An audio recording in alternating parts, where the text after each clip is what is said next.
Assalamualaikum warahmatullahi wabarakatuh. Perkenalkan, saya Jumriani AS, NIM 2504045010004. Saya dari program studi Bimbingan dan Konseling jurusan Psikologi Pendidikan dan Bimbingan, Fakultas Ilmu Pendidikan Universitas Negeri Makassar. Video ini saya buat untuk memenuhi ulangan tengah semester dari mata kuliah belajar dan pembelajaran yang diampu oleh Bapak Zulfikri SPD MPD. Pada video ini, saya akan menjelaskan dua materi dari mata kuliah ini. Materi pertama yang akan saya jelaskan adalah materi tentang teori belajar behavioristik dan kognitif. Sebelum kita masuk lebih dalam ke penjelasan tentang kedua teori ini, kita terlebih dahulu harus memahami makna dari apa itu belajar. Secara akademik, belajar bukan hanya sekedar menghafal saja, melainkan proses perubahan perilaku atau kemampuan yang bersifat menetap sebagai hasil dari pengalaman. Untuk menjelaskan bagaimana proses belajar terjadi, muncullah teori belajar, di mana teori belajar merupakan gabungan prinsip yang saling berhubungan mengenai penjelasan atas jumlah fakta, serta penemuan yang berkaitan dengan peristiwa belajar. Nah, setelah memahami makna dari belajar dan apa itu teori belajar, selanjutnya kita masuk ke pembahasan mengenai salah satu teori yang memandang belajar sebagai perubahan perilaku yang dapat diamati secara langsung, yaitu teori behavioristik. Teori behavioristik merupakan aliran psikologi belajar yang sangat menekankan pada terbentuknya perilaku nyata sebagai hasil belajar. Teori ini memandang bahwa belajar sepenuhnya adalah peristiwa objektif, di mana seseorang dianggap telah belajar sesuatu jika ia mampu menunjukkan perubahan tingkah laku yang berbeda dari sebelumnya. Adapun konsep inti dari teori ini terletak pada skema SR, yaitu stimulus dan respons, di mana stimulus adalah apa saja yang diberikan guru kepada siswa, sedangkan respons adalah reaksi atau tanggapan siswa terhadap stimulus tersebut. Selain itu, terdapat konsep penguatan atau reinforcement. Dalam pandangan behavioristik, agar suatu perilaku dapat menetap, diperlukan penguatan yang konsisten. Belajar di sini bukan tentang pemahaman yang mendalam, melainkan lebih kepada pembentukan asosiasi yang kuat antara rangsangan dari luar dan tindakan yang dihasilkan. Dalam teori behavioristik, terdapat 3 topik sentral yang perlu kita pahami. Yang pertama ada Edward Thorndike dengan teorinya koneksionisme, yang dikembangkan melalui eksperimen puzzle box yang melibatkan seekor kucing lapar, di mana Thorndike menemukan bahwa belajar adalah proses trial and error. Kucing tersebut mencoba berbagai cara untuk keluar hingga secara tidak sengaja menginjak tuas. Dari sini muncul konsep law of effect, yaitu jika suatu tindakan menghasilkan efek memuaskan, maka hubungan antara stimulus dan respons akan semakin kuat. Di dalam kelas ini berarti, siswa yang mendapat apresiasi setelah menjawab benar akan mengkondisikan belajar dengan perasaan yang positif. Tokoh yang kedua ada Ivan Pavlov, yang menekankan pada proses pembiasaan melalui teorinya classical cognition yang dikembangkan oleh eksperimen terkenal dengan anjing dan bunyi bel. Pavlov membuktikan bahwa stimulus netral seperti bel jika dipasangkan terus-menerus dengan makanan, akhirnya suara bel saja sudah cukup untuk menghasilkan respons berupa air liur anjing. Ini mengajarkan kita tentang pentingnya pembiasaan. Jika guru selalu menciptakan suasana kelas yang menyenangkan, maka hanya dengan masuknya guru ke kelas, siswa sudah terkondisi secara emosional untuk siap belajar. Melengkapi pandangan tersebut, B.F. Skinner hadir dengan konsep operant cognition yang dikembangkan oleh eksperimen Skinner Box yang menunjukkan bahwa perilaku dipengaruhi oleh konsekuensi yang mengikutinya. Misalnya, jika seekor tikus menekan tuas dan keluar makanan, reinforcement, ia akan menekannya lagi. Jika ia mendapat kejutan listrik, punishment, ia akan berhenti.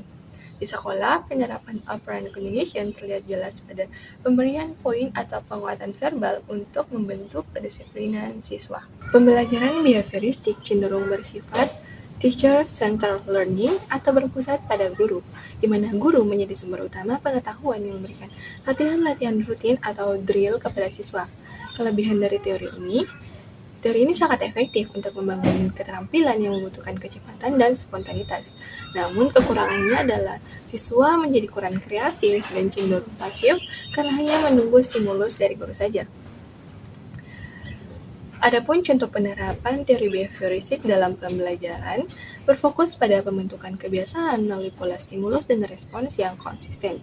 Dalam praktiknya, guru sering menggunakan metode latihan rutin atau drill seperti kuis cepat perkalian atau hafalan kosakata asing secara berulang. Penggunaan sistem reward and punishment, misalnya pemberian stiker bintang sebagai penguatan positif bagi siswa yang disiplin, atau teguran sebagai hukuman bagi siswa yang melanggar aturan. Selanjutnya kita beralih ke teori kognitif.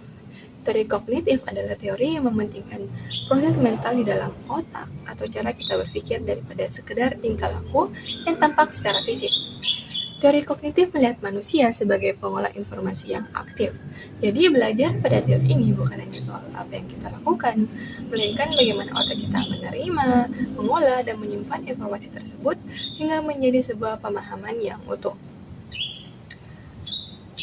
Dalam teori kognitif, belajar adalah proses pengorganisasian informasi.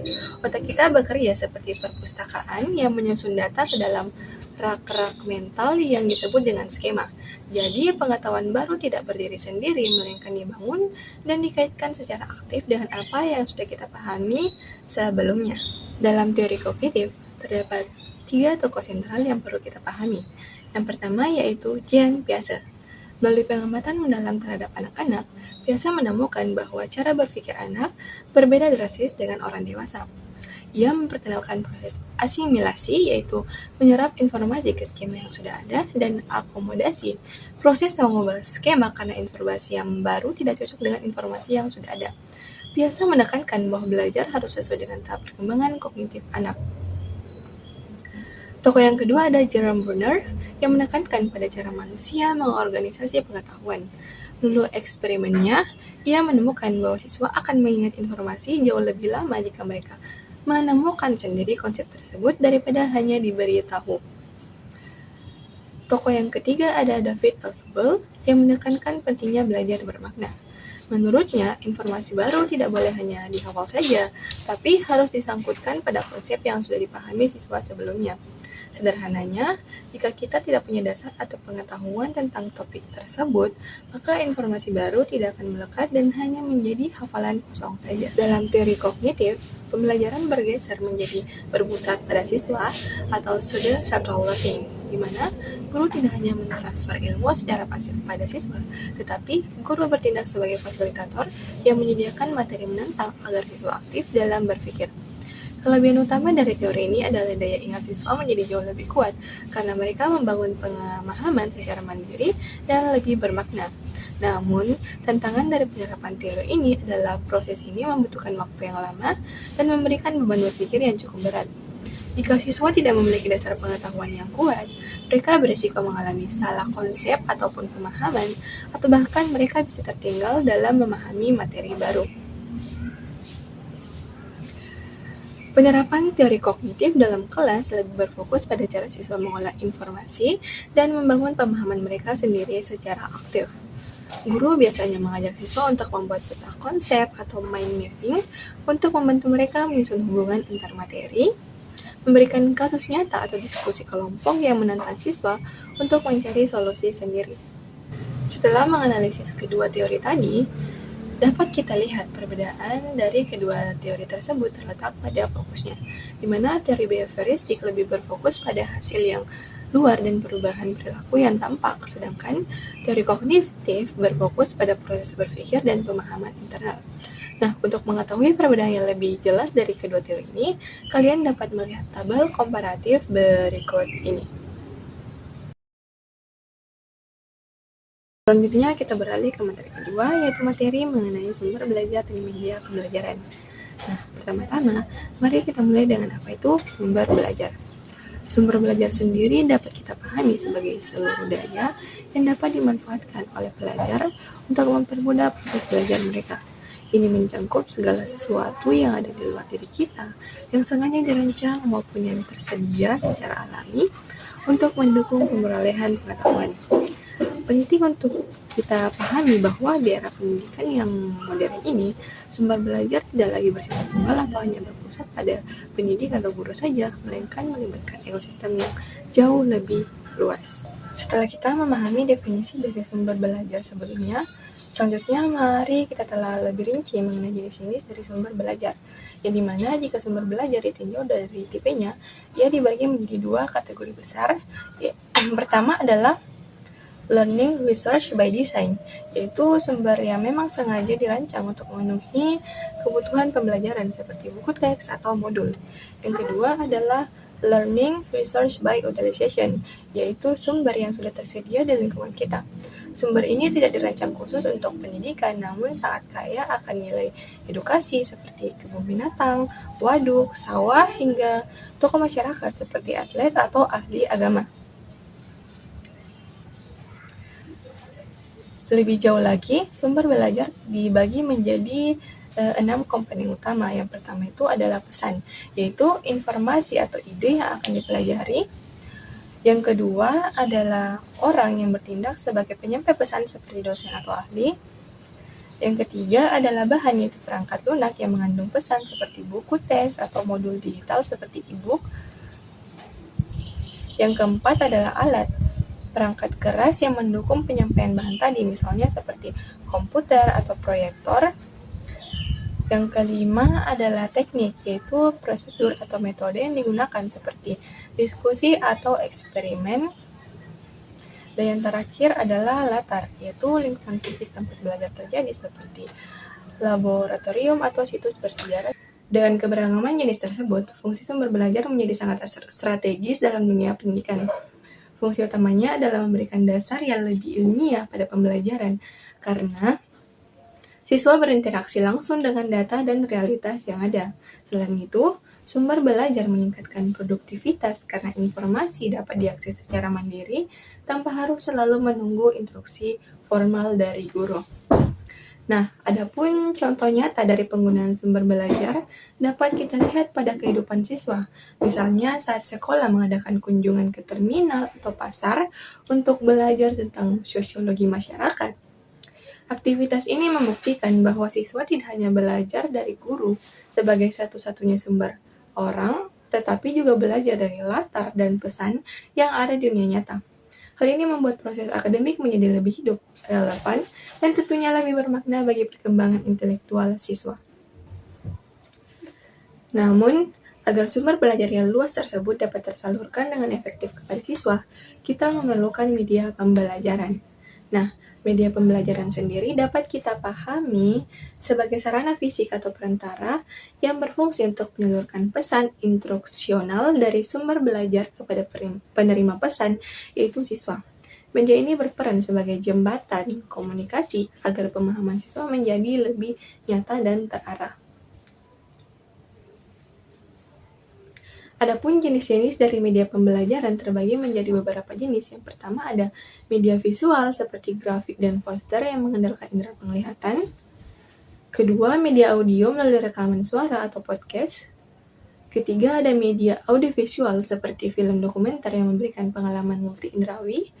Yang keempat, media berbasis teknologi seperti Google Classroom sebagai ruang belajar virtual.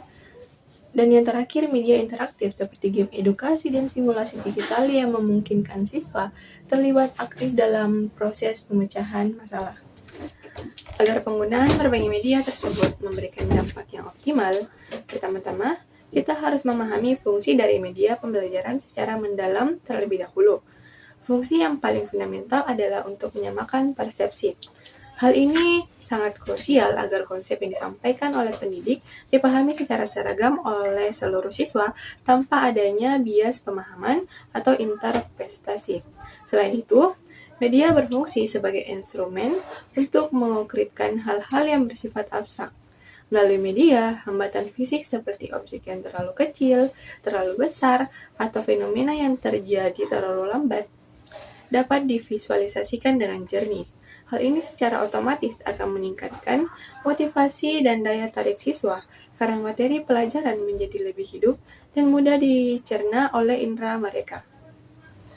Namun, ketersediaan media yang sangat beragam saat ini menuntut kita untuk bersikap selektif melalui kriteria pemilihan media pembelajaran yang tepat, di mana Pemilihan media tidak boleh didasarkan pada kecanggihan alat saja, melainkan harus berorientasi pada kesesuaian dengan tujuan instruksional yang ingin dicapai. Kita juga wajib mempertimbangkan karakteristik siswa, seperti tingkat perkembangan kognitif dan gaya belajar mereka. Selain itu, aspek aksesibilitas dan efisiensi biaya menjadi pertimbangan praktis yang penting agar media tersebut benar-benar dapat digunakan secara merata. Media yang ideal adalah media yang mampu menyederhanakan pesan yang kompleks dengan kualitas teknis yang baik, namun tetap mudah dioperasikan baik oleh pendidik maupun oleh peserta didik. Sebagai manifestasi dari fungsi dan kriteria tersebut, kita dapat melihat contoh penggunaan media pembelajaran dalam proses belajar siswa yang sangat efektif saat ini. Salah satunya adalah penggunaan simulasi digital untuk praktikum sains yang kompleks. Melalui simulasi ini, siswa dapat melakukan eksperimen kimia atau fisika yang mungkin berisiko tinggi atau membutuhkan biaya yang mahal jika dilakukan di laboratorium fisik. Nah, dengan media interaktif, siswa dapat bereksperimen secara aman, melakukan pengulangan tanpa batas, dan mengamati hasil secara instan hingga mencapai tingkat pemahaman yang diinginkan. Contoh ini membuktikan bahwa media yang tepat dapat meruntuhkan batasan fisik dalam proses transfer ilmu pengetahuan. Mungkin itu saja materi yang dapat saya sampaikan pada video kali ini. Semoga materi tadi dapat bermanfaat bagi kita semua dan dapat menambah wawasan kita. Saya Jombrania AS, pamit undur diri. Mohon maaf bila ada kesalahan kata. Saya akhiri video kali ini dengan ucapan wassalamualaikum warahmatullahi wabarakatuh.